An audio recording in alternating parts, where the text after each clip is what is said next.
நேற்று ஒரு குழந்தை வீடியோ ஒன்று போட்டிருந்திருப்பேன். அது என்ன அப்படின்னா, விஜய் வந்து சிஎம் ஆயிடுவாரா அப்படின்னு அந்த குழந்தைகிட்ட கேட்குறதும், அந்த குழந்தை ரியாக்ட் பண்ணுறதும். இதுதான் அந்த வீடியோ.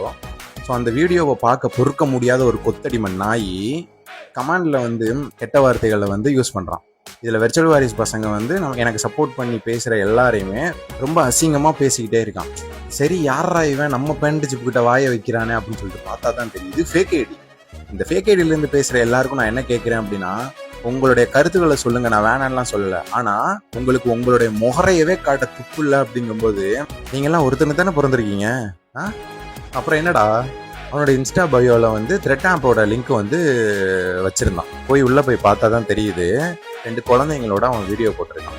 நான் என்ன கேட்கிறேன் அப்படின்னா, நீனும் குடும்பமா பெண்கள் குழந்தைகள் நீ வாழ்ந்துட்டு இருக்க, விஜய் சிஎம் ஆயிடுவாரு அப்படிங்கிறத கேட்கவே உன்னால பொறுக்க முடியல அப்படின்னா, விஜய் சிஎம் ஆயிட்டா குடும்பத்தோட செத்துருவியா? அவனோட ஐடி நேம பாத்தீங்கல்ல, காதல் மன்னனா. யாரா நீங்கெல்லாம்? அந்த த்ரெட் ஆப்லயே ஒரு பொண்ணுக்கு வந்து கமெண்ட் பண்ணியிருக்கான். அந்த கமெண்ட் எல்லாம் பாருங்க. இந்த மாதிரி மொத்த தேவ் பசங்க இருக்கிறனால தான் பெண்களுக்கு இன்னமும் பாதுகாப்பு இல்லாம இருக்கு. நீ வேணும் அப்படின்னு சொல்லிட்டு கமெண்ட் பண்ணியிருக்கான். ஏன் உன் வீட்டுல எல்லாம் பெண்கள் யாருமே இல்லவே இல்லையா?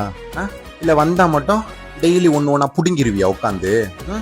உன்ன மாதிரி நாயெல்லாம் செருப்பால அடிக்கணும்டா நாய. இந்த நிமிஷம் வரைக்கும் பெண்களுக்கு ஒரு இடத்துலயுமே சேஃப்டி இல்லாம இருக்கு. யாரு? உன்ன மாதிரி ஆளுக்குனால.